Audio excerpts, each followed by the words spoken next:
వేద పండితులచే శుభకార్యాలు పూజలు హోమాలు జాతకాలు ఆఫీస్ పూజలు చేయించుట కొరకు పూజారీస్.com.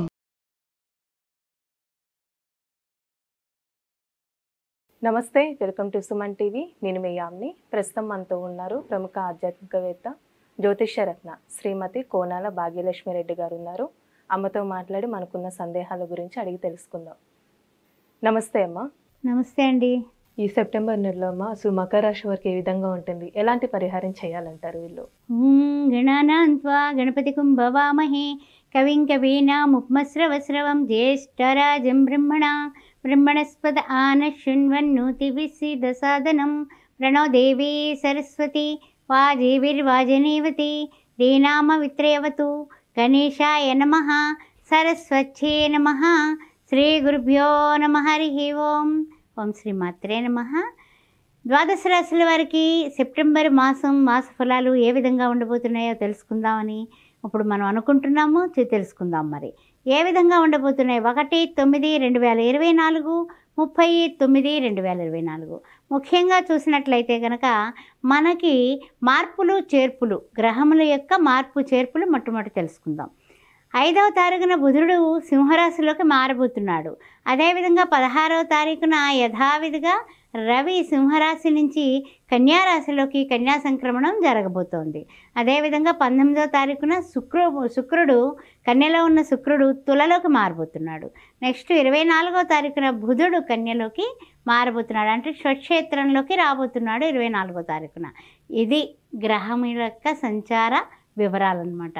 అయితే ఏమిటంటే కనుక ఇప్పుడు ద్వాదశ రాశుల వారికి ఏ విధంగా ఉండబోతుందో అనేది మనం ఇప్పుడు పరిశీలించుకుందాం. మకర రాశి వారికి ఏ విధంగా ఉండబోతుంది అని తెలుసుకునే ముందు ముఖ్యంగా మకర రాశిలో ఉన్నటువంటి ఉత్తరాషాఢ 2, 3, 4 పాదాలు, శ్రవణ నక్షత్రం, ఆ తర్వాత ధనిష్ట, ప్రథమ, ద్వితీయ ఏ విధంగా ఉండబోతుందంటే రాశ్యాధిపతి ద్వితీయంలో వక్రస్థానంలో ఉన్నాడు, తృతీయంలో రాహు ఉన్నాడు, చతుర్థ పంచమంలో చూస్తే గురువు, తర్వాత షష్టమంలో చూస్తే కనుక కుజుడు కనిపిస్తున్నాడు, సప్తమంలో చూస్తే బుధ చంద్రుల కలయిక, ఆ తర్వాత అష్టమంలో రవి, నవమంలో కేతువు శుక్రుడు. ఈ విధంగా ఉంది గ్రహ సంచారం. అష్టమ రవి వలన అనారోగ్య పరిస్థితులు ఈ నెల మొదట్లోనే వీళ్ళకి కొంచెం కలిగేటటువంటి అవకాశం ఉంది. ఆ విషయంలో జాగ్రత్తగా వేళకు తినండి, వేళకి నిద్రపోండి, ఆరోగ్యం జాగ్రత్త, సూర్య నమస్కారాలు మానకండి. ఇది ఫస్ట్ ఒక సూచన. ఇక గ్రహ సంచారం అంటారా, బాగుంది, ఇబ్బందులేం పెద్దగా లేవు, చాలా బాగుంది. కానీ ఆరోగ్యం విషయం ఒకటి జాగ్రత్త పడండి. ప్రయత్నాలు మీరు వేగవంతం అవుతుంది. ఇంతవరకు కిందటి నెలలో లేనటువంటి వేగవంతమైన ప్రయత్నాలు చేయడానికి మీరు కంకణాలు కట్టేసుకుంటారు. కంకణాలు కట్టేసుకొని కోటి వ్యవహారాలు అయి ఉండొచ్చు, ముందుకు కదులుతాయి, బాగుంది. అదేవిధంగా వివాహ సమస్యలు ఏమైనా ఉన్నా భార్యాభర్తలకు కానీ లేకపోతే కుదరడం కానీ పెళ్లి సంబంధాలు ఆ విధంగా కూడా బాగుంది. మంచి వార్తే వినేటటువంటి అవకాశం కనపడుతుంది. అందువల్ల ఆ విషయంలో కూడా మీరు నో డౌట్ పెట్టుకోకండి. అయితే ఏంటంటే కనుక ప్రయత్నాలు ఎప్పుడైతే వేగవంతం చేస్తారో ఆ చేసే ప్రయత్నాలకి మనకు విజయం కలగాలి. విజయం కలగాలంటే మనం ఏం చేస్తామంటే కనుక కొన్ని విషయాల్లో ఎంతో జాగ్రత్తగా, కాస్తంత పద్ధతిగా, లౌకికంగా మాటలు మాట్లాడండి, మీరు విజయవంతం అయిపోతారు. చాలా మంచి, అందరికీ తెలిసినటువంటి సీక్రెట్ ఇది. కానీ ఏంటంటే భూమి కానీ వాహనాలు కానీ కొనుగోలు చేద్దాం అనుకుంటున్నారుగా, కిందటి నెల అనుకుందాం, అవలేదు కదా, ఈ నెలలో కొంటారు. అలానే అమ్మ ఈ రాశి వారికి సంబంధించి ఎలాంటి విషయాల్లో జాగ్రత్తగా ఉండాలంటారు ఈ నెలలో? సోదర వర్గం పట్ల కొంచెం రాకపోకలు పెరుగుతాయి. ఇదివరకటి లేనటువంటి ప్రేమలు వచ్చేస్తాయి. కానీ వాళ్ళతో కొంచెం జాగ్రత్తగానే ఉండండి. ఎందుకంటే కనుక గబుక్కున మనము చనువు ఉంది కదా అని అనేస్తే మన మాటే మనకి శత్రువు అయ్యేటటువంటి అవకాశాలు ఉంది. అందువల్ల కొంచెం జాగ్రత్తగా ఉండండి. తర్వాత ఏంటంటే భూమి వాహనాలు ఇవన్నీ కూడా కొనుగోలు చేస్తారు కదా, ఆ డాక్యుమెంటేషన్ విషయంలో జాగ్రత్తగా ఉండండి. ఎందుకంటే అందరినీ నమ్మమని లేదు, ఇప్పుడంతా మాయాకాలం కింద ఉంది కాబట్టి కొంచెం జాగ్రత్తగా ఉండండి. తర్వాత ఏంటంటే కనుక మీరు ధనం ఎప్పుడైతే ఆర్థిక పరిస్థితులు బాగుంటాయి, మీరంతా స్పీడ్ అవుతున్నారు కాబట్టి స్పీడ్గా వచ్చే ధనం కూడా వచ్చేస్తూ ఉంటుంది.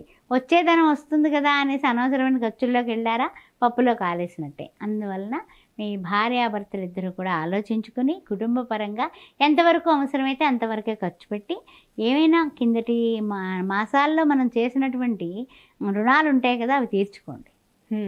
అవి తీర్చుకునేటటువంటి టైం ఇది. మన మంచి కాలంలోనే డబ్బులు వస్తాయి. వచ్చినప్పుడు మనం ఏం చేయాలి, ఇవ్వాల్సిన వాళ్ళకి ఇచ్చేస్తే అమ్మాయ కృష్ణార్పణం అనుకుని దండం పెట్టుకోవచ్చు. అలానే అమ్మ, ప్రయాణాలు వీళ్ళకి ఏ విధంగా అనుకూలిస్తాయి అంటారు? చేయొచ్చా లేదా? అసలు ప్రయాణాల విషయంలోనమ్మా జాగ్రత్తలు తీసుకుంటూ ప్రయాణాలు చేయొచ్చు, బాగానే ఉంటాయి. అందువల్ల ప్రయాణాలు కూడానండి మీకు బాగానే కలిసి వస్తాయి. అందువల్ల ప్రయాణాల విషయంలో మీరు బెంగపెట్టుకోవాల్సిన అవసరమే లేదు, కలిసి వస్తాయి. కానీ మంచిగా అంతా కూడా రిజర్వేషన్ చేయించుకునే ప్రయాణాలు చేయండి, అంతేగాని ఆవేశంగా వెళ్ళిపోకండి, చాలా జాగ్రత్త. ముఖ్యంగా ఏంటంటే కనుక గ్రహ సంచారం బాగానే ఉంది, ప్రయత్నాలు అనుకూలంగానే ఉన్నాయి. కానీ కొన్ని విషయాల్లో మీరు విజయం సాధించాలంటే ఓపిక చాలా కావాలి. ఇప్పుడు నేను వెళ్ళాను, ఈరోజు వెళ్ళాను, రేపు పొద్దునకు పని అయిపోవాలంటే అవ్వదు. ఒక్కోసారి వెయిట్ చేయాల్సి వస్తుంది. ముఖ్యంగా కొన్ని శుభకార్యాల విషయంలో ఏదైనా సరే తగాదాలు తగవులు వాటి నిమిత్తం వెళ్ళినప్పుడు కానీ, భార్యాభర్తల సమస్యలు కానీ, లేకపోతే ఏదన్నా పేరెంట్స్తో కానీ, అన్నదమ్ములతో కానీ, అక్క చెల్లెలతో కానీ కొంచెం సంయమనంగా కాస్త ఓపిక పడితే మీరు అన్నింటిలోని కూడా తగ్గాల్సిన అవసరం లేదు, నెక్కుతారు.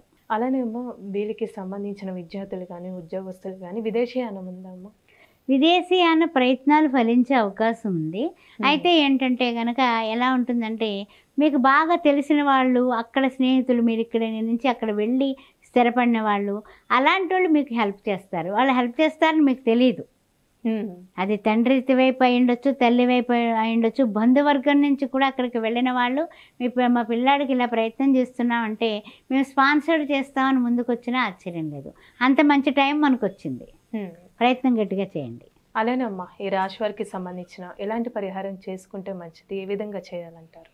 శని భగవానుడు ఎలాగ ద్వితీయంలో వక్రగతిన ఉన్నాడు కాబట్టి శని భగవానికి సంబంధించిన రెమెడీస్ చేసుకోవడం వల్ల ఇంకా ప్రయత్నాలు ఇంకా వేగవంతం అవుతాయి. అందువల్ల శనివారం పూట ఒక్క పొద్దు ఉండడం, శనివారం ప్రొద్దుట 6 గంటల నుంచి 7 గంటల లోపల మధ్యలో నువ్వుల నూనె, నీలం రంగు వస్త్రం, ఆ తర్వాత చిమ్లీ ఉండ పట్టుకెళ్ళి శనిగ్రహం యొక్క ఆయన దగ్గర పెట్టి శని భగవానుడికి నమస్కారం చేసి, నీలాంజన సమాభాసం రవిపుత్రం యమాగ్రజం ఛాయా మార్తాండ సంభూతం తం నమామి శనిచ్చరం, శని భగవానుడా నన్ను దయచూపు అని పేదవాళ్ళకి డబ్బులు అంటే 5 రూపాయలు, 2 రూపాయలు, రూపాయి బిళ్ళలు ఉంటాయి కదా, 9 రూపాయల చొప్పున ఎవరికి ఇచ్చినా కూడా అలా 9 నుంచి మించి ఇవ్వండి. చేతికి వచ్చినటువంటి డబ్బులు దానం చేసి రండి. తప్పనిసరిగా మీరు ఇంకా ప్రయత్నాలు విజయవంతం కాదు, పరుగు పెడతారు. మంచి పరిహారం తెలియజేస్తారమ్మా, ధన్యవాదాలు. శ్రీమంతుడే నమః.